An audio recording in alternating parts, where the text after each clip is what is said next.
Quartel Canvete Produções apresenta As Crônicas de Spiderwick, Livro 2, A Pedra da Visão, de Tony Dieterlitz e Holly Black.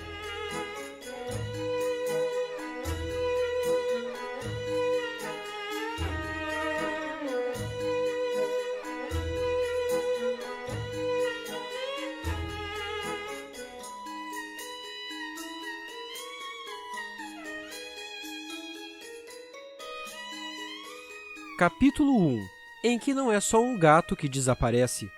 O último ônibus deixou Jared e Grace no final de sua rua. A partir dali, era uma subida difícil até a velha e acabada casa onde sua família estava morando, até que sua mãe achasse alguma coisa melhor ou que a velha gagada tia quisesse de volta. As folhas vermelhas e douradas das árvores baixas ao redor do portão faziam com que as telhas cinzentas parecessem abandonadas. O lugar era tão ruim quanto Jared imaginava. Ele não podia acreditar que já ficara de castigo depois da aula. Não é que ele não tentasse se entender com os outros garotos. Ele só não era muito bom nisso. Vejamos hoje, por exemplo. É verdade, ele ficara desenhando um gnomo enquanto a professora falava, mas mesmo assim ele estava prestando atenção. Mais ou menos. E ela não precisava mostrar o desenho para todo mundo lá na frente. Depois daquilo, os garotos nunca iriam parar de chateá-lo. Antes de perceber, ele já estava rasgando ao meio o caderno de um deles.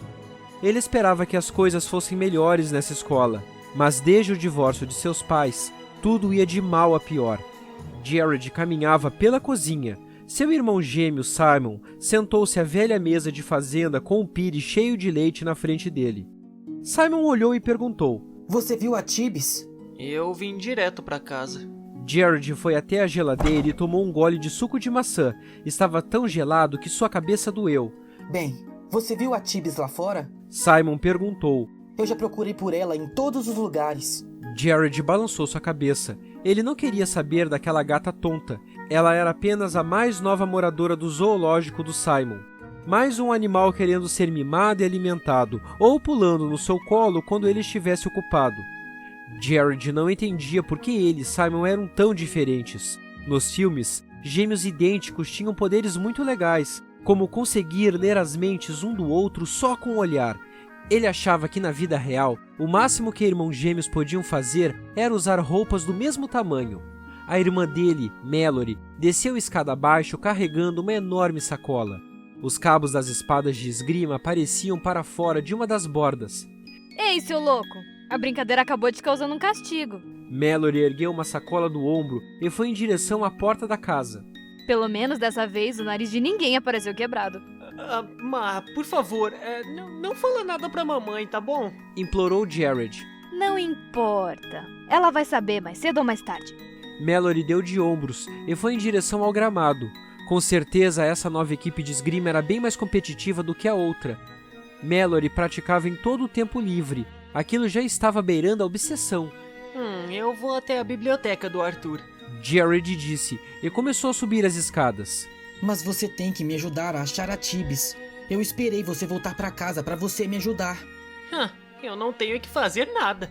Jared subiu as escadas pulando 2 degraus de cada vez. No andar de cima, ele abriu a porta da rouparia e entrou. Atrás das pilhas daqueles lençóis amarelados, amarfanhados e cheios de traça, ficava a porta para o quarto secreto da casa. O cômodo estava escuro, iluminado palidamente por uma única janela, e tinha o cheiro mofado de poeira velha. As paredes estavam forradas de livros antigos. Uma escrivaninha maciça coberta de velhos papéis e potes de vidro ocupava um lado do quarto. A biblioteca do genial tio-avô Arthur, o lugar preferido de Jared. Ele virou para trás e deu uma olhadela no quadro pendurado próximo à entrada. Um retrato de Arthur Spiderwick. Examinava-o com os olhos pequenos por trás dos óculos redondos e grossos. Arthur não parecia ser tão velho, mas ele tinha uma boca apertada, o que lhe dava um ar enfesado. Ele certamente não tinha a aparência de alguém que acreditasse em seres fantásticos. Abrindo a primeira gaveta no lado esquerdo da escrivaninha, Jared puxou para fora um livro encapado em tecido, Guia de Campo de Arthur Spiderwick para o mundo fantástico ao nosso redor. Ele o tinha encontrado apenas há poucas semanas, mas Gerald já se considerava seu dono. Ele ficava com o livro na maior parte do tempo. Às vezes até dormia com ele debaixo do travesseiro. Até o levaria para a escola se não tivesse medo de que alguém o apanhasse. O menino ouviu um som fraco dentro da parede. Tibério? Falou Gerald baixinho. Ele nunca podia ter certeza de quando o gnomo estava por perto. Gerald deixou o livro perto de seu último projeto, um retrato de seu pai. Ninguém, nem mesmo Simon, sabia que Gerald vinha se exercitando na arte de desenhar. Ele não era muito bom, na verdade, era péssimo. Mas o livro era para documentar as coisas, e para registrar bem, ele teria que aprender a desenhar. Depois da humilhação de hoje, não era ruim se distrair um pouco. Honestamente, ele se sentia como se estivesse rasgando o retrato de seu pai em pedaços. Há um cheiro ruim no ar. Disse uma voz bem perto da orelha de Gerald. Melhor se cuidar. Ele se virou rapidamente e viu um pequeno homem marrom vestindo uma camiseta do tamanho das de boneca e calças feitas de meia. Ele estava em pé em uma das prateleiras na altura dos olhos de Gerald, agarrado em um pedaço de corda. Em cima da prateleira, Gerald podia ver o brilho de uma agulha de prata que o gnomo usara para descer. Tibério, Disse Gerald. o que está errado? Podem ser problemas. É difícil prever. O que quer que seja, foi você que quis se meter. O quê? Você pegou o livro e do que eu disse não teve medo. Vai ter um preço, tarde ou cedo. Você sempre fala isso. E o preço? E o preço da meia que você cortou pra fazer sua roupa? Não vai me dizer que era da tia Lúcia. Os olhos de Tibério brilharam. Você está rindo. Não é boa ideia. Você vai aprender a não brincar com coisa séria. Gerald sorriu e andou até a janela. A última coisa de que ele precisava era de mais problemas. Lá embaixo, o menino podia ver o quintal inteiro. Mallory estava perto do depósito, apunhalando o ar com espadim. Um pouco mais longe, perto da cerca quebrada de madeira que separava o quintal da floresta vizinha, Simon estava parado, com as mãos ao redor da boca, provavelmente chamando aquela gata tonta. Mais longe, as árvores grossas atrapalhavam a visão de Gerald. Na descida do morro, lá adiante, uma estrada cortava as árvores, parecendo uma cobra negra na grama alta. Tibério segurou com força a corda e balançou-se até o parapeito da janela. Ele começou a falar e depois só olhou para o lado de fora. Finalmente parecia ter recuperado sua voz. Goblins em todo lugar. É muito azar.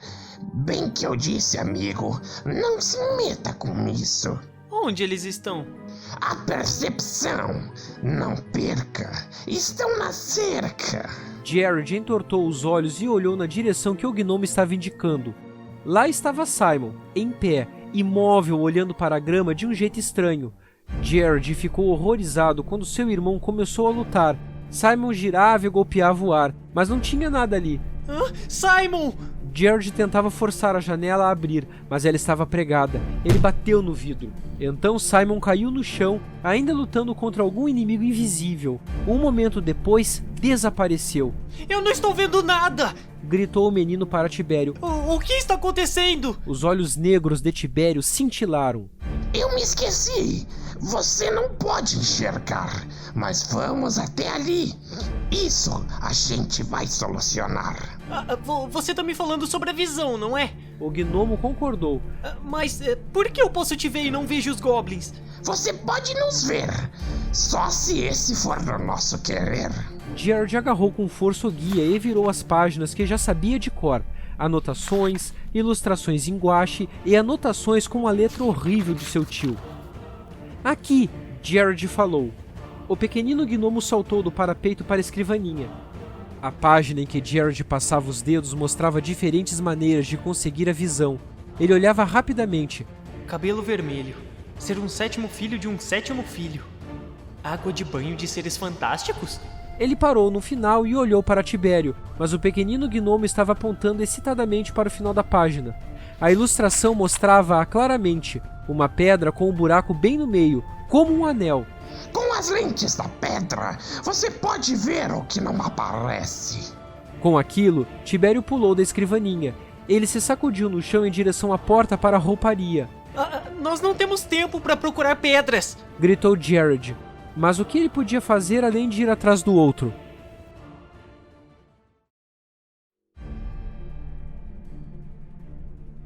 As Crônicas de Spiderwick, Livro 2, A Pedra da Visão.